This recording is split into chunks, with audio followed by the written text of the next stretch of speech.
سجلت فيديو من كام 4 اسابيع تقريبا عن حاجه اسمها اليس فريم ورك. وده فريم ورك يعني حاولت كده امنهجه واعمله بشكل كويس ان هو يلخص فكره الكارير بروجريشن او الخريطه اللي ممكن الواحد يمشي عليها في كارير زي كارير يو اكس او حتى اي كارير اصلا. وبصراحه كنت مستعجب من حاجه معروف او متداول هذه الايام ان الناس الاتنشن سبام بتاعهم قليل، يعني محدش عايز يقعد كتير يتفرج على فيديو. الفيديو ده كان ساعة، وهو من وسط ال4 فيديوز اللي نزلتهم اخر فترة لما بدأت التزم شوية محقق يعني بالنسبة للارقام على الورقة والقلم، فهو كاسر كل الارقام القياسية. يعني اليوتيوب ساعتها دلوقتي لما كنت بسجل كان 7000 او 6000، هو كاسر عدد السبسكرايبرز. فده نسبة وتناسب، هو مفايرل. اوكي، وانا هنا مش مركز اصلا على الارقام، يعني انا مش من النوع اللي هيركز هو الفيديو مفايرل ولا لا، بس مستعجب فيديو ساعة ازاي مسكسس بالشكل ده. طبعا في عوامل كتير قوي، وانا هبقى اعمل فيديو مخصوص عن الموضوع ده، لان انا المهارة الاساسية اللي عندي هي ملهاش علاقة اصلا بكارير اليو اكس، هي ليها علاقة بالبرزنتيشن او الستوري تيلينج او ادريسنج البروبلم الحقيقية اللي ورا البين اللي بيعاني منه مثلا اليوزر او المستمع. في الحالة دي اللي انت بتسمعني دلوقتي باختصار شديد بيبقى دايما، ولو هشارك معلومة واحدة، بيبقى دايما في مشكلة المستخدم او في حد بيعاني منها، وبيتضح ان المشكلة دي هي عرض لمشكلة اساسية.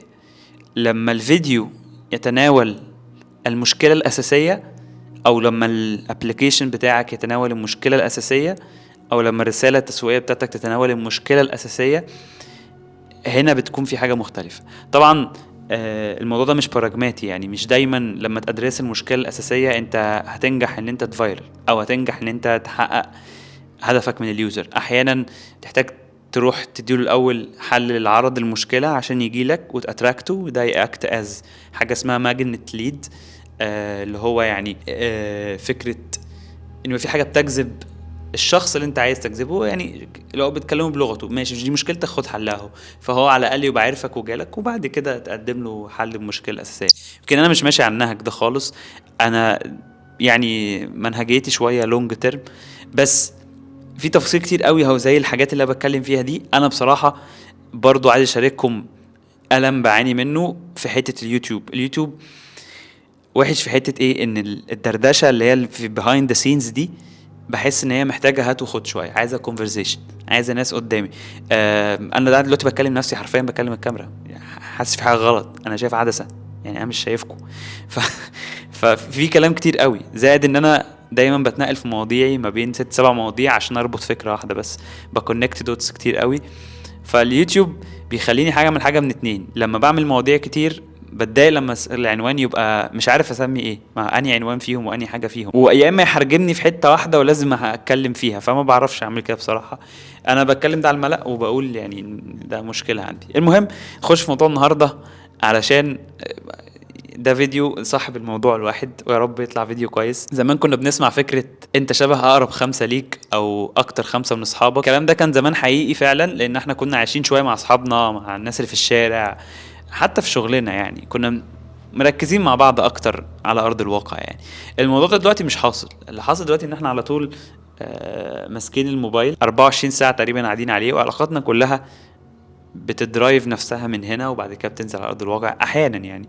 ف اشتهر الفترة الأخيرة فكرة إن أنت شبه أكتر 5 عامل لهم فولو. النهاردة مش هوريكم مين أنا عامل لهم فولو، مش دي الفكرة بس إن الموبايل مهم قوي في إنك تستغله، وإن هو يساعدك في الكارير بتاعك وفي شغلك. وصدقوني اللي هتكلم فيه النهاردة أنا إزاي بستغل الموبايل إن هو يخليني مركز في الشغل، دي حاجة حلوة. فانا ساعات بفصل عليه، ساعات بلعب عليه، ساعات بعمل حاجات عليه غير الشغل. بس لما هو يتحول برضو كأداة تساعدك في شغلك مش مشكلة، لان الشغل في حد ذاته بيساعدك في حياتك، يوفر لك مادة وخلافه، مش نتكلم في الحتة دي يعني، احنا كبار وفاهمينها. بس انا عامل على الموبايل حاجة انسبايرد من الفيديو اللي انا اتكلمت عليه بتاع اليس فريم ورك. المشكلة الاساسية فين في الموبايل؟ في حاجة اسمها الدوم سكرولينج، او انك تعمل سكرول على الموبايل من غير وعي يعني. ودي حالة المخ بيهرب لها عشان ياخد شوية دوبامين. المخ دلوقتي ما عادش مستحمل يقعد 5 دقايق لوحده او 10 دقايق لوحده. او ساعه كده فكرش في حاجه. موضوع صعب جدا على المخ بني ادمين دلوقتي، صعب عليها قوي. فافتح موبايل، تعرض لماتيريال مختلفة من كل العالم في مختلف المجالات، تحرك شوية مخك وتفرز شوية دوبامين. طبعا ده له مشاكله النفسية، ولكن يلا بالمرة. في اوبشن، انا مش بقولك بطل سكرولينج ودي مش بتاعتي، مش بتكلم دلوقتي في عيب السوشيال ميديا وخلافه، بس في حاجة اسمها مايندفولنس سكرولينج. يعني ايه مايندفولنس سكرولينج؟ ان انت بتعمل سكرول بوعي. يعني رقم واحد، تنظف الليسته بتاعت الناس اللي تعمل لها فولو. ودي عشان اكون صريح معاكم لازم لها خطوه مبدئيه قبل حتى خطوه رقم واحد، وهي انك تقعد اسبوع بتراقب نفسك. اول ما تعمل سكرول تبدا تقول يلا انا هركز بقى، تمام. يجي قدامك حاجه ملهاش، مش هتزقك لقدام، ملهاش دعوه بشغلك، مع العلم انت بتعمل كده عشان تفلتر الموضوع عشان شغلك، وتقوم عامل انفولو لحد ما الاكونت ينضف على مدار اسبوع. فادي كده رقم صفر. رقم واحد، وانت بتقلب يبقى عندك سيستم على الموبايل، وهنشرح ازاي دلوقتي بشكل عملي. السيستم ده يساعدك ان انت تعمل سيف للحاجات اللي بتشوفها كويسة. ورقم 3، تعمل لها كلاسيفيكيشن، دي ادفانسد لاير. يعني انت ممكن بس تعمل سيف كده وخلاص وتدي لها اسم. رقم 3، تعمل لها ادفانسد يعني كلاسيفيكيشن. خليني اوريكم ازاي. هقول لكم حاجه، انا مثلا انا معايا ايفون 12، فانا عامل الموضوع ده على الريمايندرز. الريمايندرز اصلا المفروض تستخدم بطريقه مختلفه يعني اللي هو انت تخش تعمل ريمايندر وتقول له مثلا نيو ريمايندر فرح مثلا فلان، فرح فلان، وتقول له ديتيلز، وتقول له الساعه كام مثلا، وتحط له ساعه بتاع. بس انا ما بستخدمهاش كده، خلاص انا هكنسل الريمايندر ده. طيب بستخدمها ازاي؟ انا عاجبني في الريمايندر الانترفيس بتاعها، وانا عجباني الاكسبيرينس بتاعت الكاتيجورايزيشن والفيجواليزيشن بتاع الموضوع. لو فاكرين فيديو اليس موديل، اليس فريم ورك، فانا عندي اليس فريم ورك. طيب كان احلى حاجه عجباني في اليس فريم ورك اللي انا عامله، او الطريقه اللي انا لخصت بيها الموضوع، هي ان هو مغطي معايا الكارير كله بكل مواضيعه. حرفيا بقالي سنتين بتراك كونتنت عن الكارير سواء تكنيكال او نون تكنيكال، وكله بيخش جوه اليس فريم ورك. طيب انا خليني اقول لكم هنا حاجه قبل ما نبدا في الموضوع ده. في حاجه اسمها باترن ريكوجنيشن، يعني انك تشوف حاجه بتتكرر وتعمل لها ريكوجنيشن. يعني تقول ايه ده واضح ان في، انك بس تقول ده في حاجه قاعده تتكرر مع فلان الفلاني ومع فلان الفلاني ومع فلان الفلاني ومعايا، اذا الحاجه دي اكيد ليها اسم، اذا الحاجه دي اكيد ناس اتكلموا عنها، اذا الحاجه دي اروح ادور عليها واشوف بتتعمل ازاي، اذا الحاجه دي اخد بالي بعد كده انها ازاي اقومها واقويها واتدرب عليها. طب الحاجه دي ليها كورسات، طب ليها كتب، وهكذا. طيب اللي بيحصل معايا في اليس فريم ورك ان انا لاحظت حاجه بتتكرر، وعشان كده عملت لها فريم ورك. فرحت عامل ايه بقى؟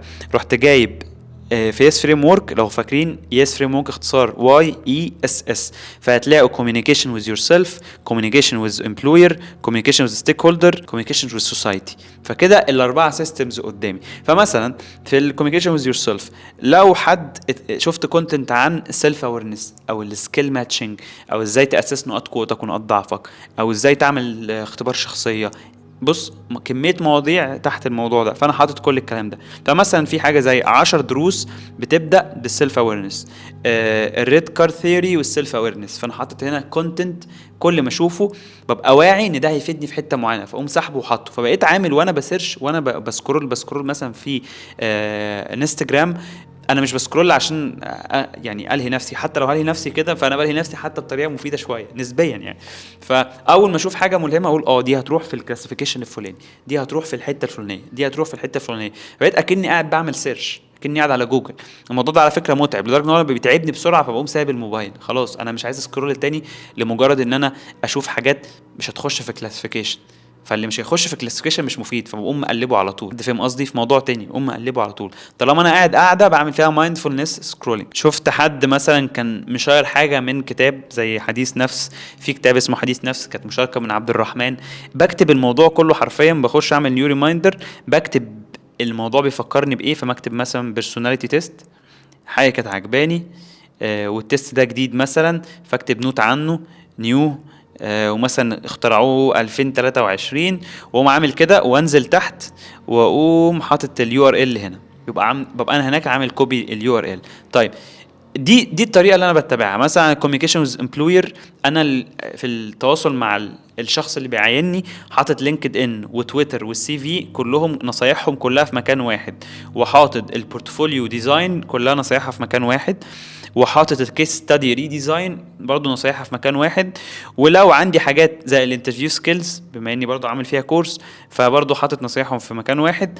كوميوليتيف ريسورسز دي حاجات لسه ما اتعملهاش كاتيجورايزيشن، برضو حاططها في مكان واحد. وبالتالي اي حاجه انا محتاجها مثلا بخش ادور عليها. انا مثلا دلوقتي عارف ان انا مش محتاج اعمل ريديزاين للبورتفوليو، وفي مثلا، وده هيحل مشكله خدوا بالكم، مش احنا عارفين ان الريسورسز الايام دي كتير، يعني دايما في مشكله ان انا مش عارف اتراك الريسورسز. خلاص انا قلبي بيطمن لما اشوف حاجه مش محتاج اذاكرها، بس اتليست معانا هنا في السيستم، فانا عايز ارجع لها في اي وقت هقوم داخل وراجع لها. انا لينكد ان قلت لكم في اليس فريم ورك، قلت لكم لينكد ان بتاعي مش احسن حاجه، مش مشكله، مش هو دلوقتي الريسورس اللي بيجيب لي مثلا شغل، او مش هو المين تشانل اوف كوميونيكيشن اللي بتساعدني في الشغل. فلما عاوز اعمل لينكد ان اكونت احسن، في عندي 10 12 ريسورس، هخش هذاكر كل واحد فيهم واطبقهم، وبعد كده اروح اخد نصيحه حد اكسبرت او اعمل منتورشيب مع حد. ما عجبتنيش اروح اشتري كورس او اعمل بيد منتورشيب مع حد. ما عجبنيش اروح ارفلكت تاني على اللي انا عملته. السيستم واضح وصريح، والريسورسز موجود كتير بس مش تايهه، هي موجوده في مكان واحد. فالموضوع ده هو اللي كان بيعجبني في فكره ان انا ايه، ما بقاش فكره ان في ريسورسز مدوخاني، لا طب خلاص مش هي كتير وانا حاسس ان انا مش ملاحق، هي اتليست معايا في السيستم. بعد كده حاطط الكوميونيكيشن ستيك هولدرز، اللي هي الحته لما اكون شغال بقى مع التيم، خلاص اشتغل مع التيم سواء ستيك هولدرز كلاينت او التيم بتاعي. مثلا حاطط ايه، هاو تو بيلد تراست، فحد بيتكلم عن معلومات ازاي تبيلد تراست مع التيم، فهي تخش في الخانه رقم 3 بتاعت ستيك هولدرز. حد حاطط مثلا نيو هايرز انهانس كلتشر، فكره ان انت لما تبقى هايرنج جديد على شركه لازم تكون فاهم انت ليك دور جديد ان انت تاثر في الكالتشر بتاعه الشركه، ودي حاجه انا عملتها وابقى اكلمكم عنها بعدين. الميتنجز جايد لاين، الريتشوالز، انك تعمل ميتنج. فحرفيا كل حاجه بتحصل في الكارير بتخش جوه الفريم ورك ده. يمكن انا ما شرحتوش بالملي لان الفريم ورك عشان اشرحه محتاج قعده طويله، وانا ان شاء الله اكمل فيها الفتره الجايه. فاسيليتيشن ماستر كلاس من فاسيليتيتر دوت سكول، ده موضوع ممكن ما فيش يو اكس ديزاينر ممكن يفكر ان هو يهاود ناحيته، ان انا اتعلم يعني ايه ورك شوب فاسيليتيشن، which is واحده من، يعني انا لو بعين يو اكس ديزاينر ولقيت عنده فاسيليتيشن سكيلز عاليه، عمل مثلا ورش قبل كده، ساعد حد في فاسيليتيشن، فاهم يعني ايه كوريكولم سيتنج، فاهم يعني ايه ايس بريكنج للسيشن، فاهم يعني ايه اجندا سيتنج، فاهم يعني ايه تايم كونتكست ان هو دايما محطوط بوقت، فاهم ازاي يبوش الناس انها تشارك، فاهم الديفرنت اونلاين تولز اللي ممكن تساعدنا نعمل ده، فاهم ان الناس بتخاف على حسب اذا كانوا اوفلاين ولا اونلاين، فاهم الكونسترينز بتاعت كل واحده فيهم. يمكن الفاسيليتيشن في الاونلاين اصعب، موضوع كبير هنا، ف اتليست دي حاجه زي دي مكتوبه وموجوده وانا عندي اكسبيرينس فيها، ولو هشرح حاجه زي كده فانا عندي ريسورس ممكن ارشحه للي بشرح له الموضوع. كوميونيكيشن وذ سوسايتي بحط فيها الحته اللي ليها علاقه بالسوفت سكيلز زي الستوري تيلينج، بحط فيها الكونتنت كرييشن، دي كلها توبكس المفروض تتعمل لما تيجي تكوميونيكيت مع السوسايتي. بحط فيها اكشلي السكيلز السوفت اللي محتاج تبراكتس الاول مع السوسايتي او مع المجتمع اللي حواليك عشان تجرب فيهم، وبعد كده تخش الشغل على الجاهز تعمل الموضوع ده انت عامله قبل كده 20,000 مره. بابليك سبيكينج ونتوركينج ازاي يتعمل وحاجات تانية. فانا يمكن هنا يعتبر على فكره بعدي على يس فريم ورك تاني بس بطريقه غير مباشره يعني. بس خلينا نوت هنا الحته مهمه قوي في الحته اللي في الاخر بتاعه السوسايتي. باختصار شديد انا وجهة نظري ايه، انت بتتعلم بالممارسه، ودي حاجه معروفه سواء في الهارد سكيلز او السوفت سكيلز. السوفت سكيلز مشكلتها الوحيده ان هي ملهاش غير الممارسه. يعني الهارد سكيل ممكن في هارد سكيل تاخدها وتبقى شاطر فيها من غير ممارسه كتير، او من غير ممارسه اصلا. في معلومات كده بتعرفها خلاص انا بقيت عارف المعلومه خلاص.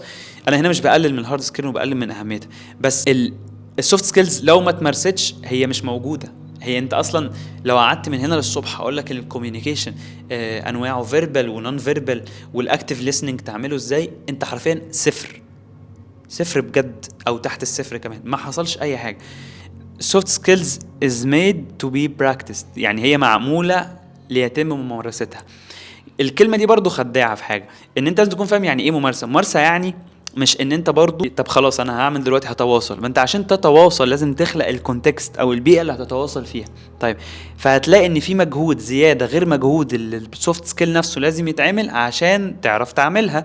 يعني انا عايز اتواصل في برزنتيشن، حلو، عايز اتعلم برزنتيشن سكيل، فانت رقم واحد محتاج تحضر برزنتيشن which is دي سوفت سكيل. رقم اتنين اختار موضوع سوفت سكيل، البرزنتيشن نفسها، التوناليتي، مش عارف ايه وخلافه، كل المواضيع السوفت سكيل ماشي حلو. هتبرزنت لمين؟ حلو، يبقى انت دلوقتي فجأة هتلاقي نفسك داخل على سوفت سكيل تانية، انك تكسر حاجز الخوف، انك يبقى عندك جروث مايند سيت، انك ازاي تكوميونيكيت اصلا مش برزنتيشن بس مع ناس علشان تحمسهم يسمعوا البرزنتيشن بتاعتك. طب مين الناس دي؟ طب يعني هتكلم فين، هكتب فين ان انا محتاج اعمل برزنتيشن، طب ههوست السيشن على تول ايه، وهكذا. هتلاقي نفسك محتاج تاخد خطوة زيادة علشان تجيب الناس دي. علشان كده انا بشوف ان اللي عايز يحسن سوفت سكيلز لازم يركز اكتر على الكونتكست اللي هيمارس فيه سوفت سكيل، وبعد كده يمارس سوفت سكيلز براحته. ما خلقتش بيئة او كونتكست، خلاص شكرا. نفس الكلام في البيهيفيرال ساينس، الناس بتتكلم انك لو عايز تبني عادة، ابني البيئه بتاعتها الاول واتعب في الموضوع ده قوي، لان البيئه هي هتشجعك لوحدها. حاجه بتكسل تعملها حط ادواتها قدامك، او سهل الموضوع، قلل الفريكشن. يعني انا حرفيا ما كنتش بصور يوتيوب علشان كان في كذا حاجه بتمنعني عن التصوير او بتاجل فكره التصوير. دلوقتي بقاش بيشغلني، لا بقاش يشغلني السيمتريه ولا النور فين ولا حدته كام، الكاميرا عامله ازاي، المايك هحطه فين، بقيت بمسكه في ايدي حرفيا. شلت كميه. حتى الموضوع ده على فكره ما كانش فيزيكال، ساعات بيبقى منتل. شلت الافكار دي كلها من دماغي، اللي هو عادي، كل حاجه عادي، شلتها بجد من دماغي. فبقى الموضوع بيطلع. تكتشف ان البيئه لما تساعدك الهابت بتتعمل. نفس الكلام في السوفت سكيلز. if you are not practicing soft skills you are doing zero, learning zero. ما ينفعش حد يشرح لك سوفت سكيل. عشان كده يعني انا مثلا كنت بفكر اعمل كوميونتي مدفوع او كورس عن سوفت سكيل. قاعده يعني كورس ايه سوفت سكيل؟ يعني ايه كورس ده ما كانش انتراكتيف، ما يبقاش حاجه. يا اما الاكسبكتيشن تو بي سيت في الاول، اقول ماشي ده كورس فيه المعلومات النظريه بتاعت سوفت سكيل، وهتاخد المعلومات النظريه، واقول في الكورس ان انت هتطلع من مرحله 0 لمرحله 1، وفي الغالب انت محتاج مرحله من 1 ل2 وهكذا، ونكمل مع بعض براكتسنج. هي المعلومات النظريه مهمه جدا، بس انا مشكلتي انت هتشرح سوفت سكيل، اشرحها عملي، والموضوع ده بيبقى صعب. طيب انا شفت قلت لكم بطلع بره الموضوع، عايز اكمل معاكم في الموبايل باقي السيستم على سريع، عشان برضو تبقى عندكم ايه نظره عامه ايه اللي موجود عندي في ريمايندرز الاول. بعد كده في ديزاين اند وورك، دي الحاجات اللي ليها علاقه بالديزاين عموما. فلما اشوف حاجه فيها لا عجباني في الفيجوال ديزاين بحطها هنا. اي حاجه ليها علاقه بالاي اي ان ديزاين بحطها هنا. تكنيكال يو اكس، اي حاجه ليها علاقه بتكنيكال يو اكس زي مثلا نوشن تمبلت فور يو اكس ديزاينرز، يو اكس ميسز ده موقع حلو جدا. قوانين سايكولوجي، بيلت فور مارس ده مواقع حلوه جدا، وهكذا. فانا قادر ارجع الحاجات دي لحد يسالني عليها. البيزنس هنا بصراحه دي مالهاش دعوه بالديزاين، ليها علاقه بالشغل. بيلدينج بيزنس لايك جنريتنج سيستمز، اودينس، زي الحاجات يعني اللي انا بعمله ده اتس سولو برونور شيب، او موديل اسمه ان انا ابقى كرييتر او اكريت حاجه معينه. الموضوع مش مجرد تسجيل فيديو على اليوتيوب، الموضوع اكبر من كده. الموضوع له علاقه بسيستمز وفي حاجات فاينانشال وبزنس وبتاع. فانا بستعين بالموضوع ده بان انا زي مثلا فانل اوف كونفرجن فور كرييترز، ده فيديو عن الموضوع. فانا دلوقتي انا عامل الفيديو ده المفروض الناس من الفيديو ده عامل سبسكريبشن للنيوزليتر، ما تنسوش تعملوا تحطوا الايميل بتاعكم عشان هبقى ابعت لكم. يعني طبعا ده مش دلوقتي عشان لسه ببلد الايميلز، ببلد التول وبتعلم عليها. بس انا بقى اول ما بلد الموضوع هبدا ابعت اي حاجه في الفيديوز قلت هبعتها، هبدا ابعتها على طول. فانا عايز ابعت لكم برضو ريسورسز من الحاجات دي اول ما اعمل ايميلز. ف اي حاجه ليها علاقه بالمواضيع دي بحطها هنا. الاستادي بصراحه انا برضو كل مره برجع اشوف وريفلكت اذا كانت الحاجات دي يوزابل ولا لا. فدي حاجه من الحاجات اللي هشيلها. كنت حتى ان انا محتاج اذاكرها على طول. في اي بي ام عامله سكول لطيفه. كوبوتو ده حاجه لطيفه قوي، اختصار ايه؟ كورسز وبوكس وتولز، فحاطط كلهم في كاتيجوري واحد اسمه كوبوتو. فمش عارف انتوا تقلدوني في ده ولا لا، بس هي كانت حاجه لطيفه جدا. فموفيز تو واتش مثلا، بس دي افلام حلوه يعني ليها علاقه بالمايند سيت. مالتي بوتنشالايت كوتش، 5 كتب مهمين، وهكذا. مثلا كان في ديزاينر حاطط كتب قبل كده ترشيح: سوفت سكيلز بودكاست، يو اكس بوك 12 كتاب، نيو ريمايندر، يو اي ديزاين كورس. كل الحاجات دي بجمعها واحطها هنا، بس ما بفكرش فيها تاني، بنساها، ممكن ما اخشش عليها اصلا، مش مشكله، بس اتليست ممكن تكون مفيده لحد غيري لما انزلها. وهنا عايز اقول لكم على حاجه: الانسان بطبيعته بيحب اللينكات. يعني ايه؟ يعني اي بوست فيه لينكات هتلاقيه بيتشير كتير جدا، لمجرد ان الناس بتحب تعمل كوميوليتيف، يعني كولكشن كده، اللي هو لينكات هات، مش هتخسر.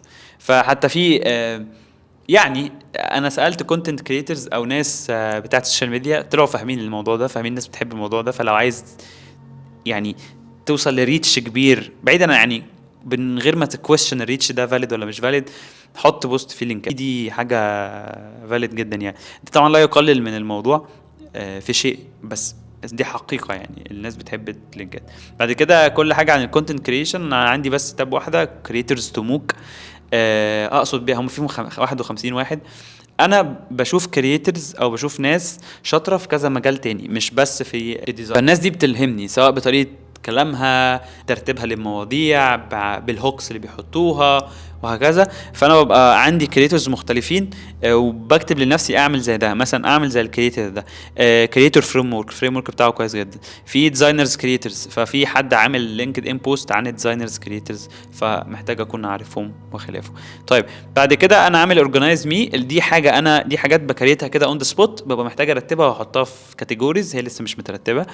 ديزاين تو بي ام، انا في مؤخرا اي شيفتد تو برودكت مانجمنت رول في الشركه، فحاطط ريسورس ممكن يساعدني. الريسورس بيقول ايه: evidence that BM is evolution of UX design. ان هو يعني كده كده انت اصلا از يو اكس ديزاينر ممكن شفت عادي بي ام باختصار شديد، بس ده موضوع هيثير الجدل. سواء له علاقه بالسكيل ماتشنج اللي انا بتكلم فيه كتير، ان انت شغال في كارير التكنولوجيا، فانت لازم تكون فاهم انت ممكن شفت ما بين ديزاين، ديفلوبمنت، برودكت مانجمنت، بزنس انتليجنس، مش عايز اقول داتا اناليسيز، في سكيلز كتير ماتشنج ما بين كل الرولز دي، طالما كلهم شغالين في التك اندستري، في سام سورت اوف تكنيكال نوليدج مختلفه. فانت ما بتشفتش كارير من واحد للتاني، انت بس يعني موضوع كبير، بتترانسفير النوليدج بتاعتك او السكيلز بتاعتك من هنا تستخدمها هنا، وتزود عليها حته تكنيكال. وكل ما تروح لكل واحد فيهم هيقعد يقول لك القصه مش في التكنيكال، اهم حاجه سوفت سكيلز. كلنا عارفين هذا الموضوع.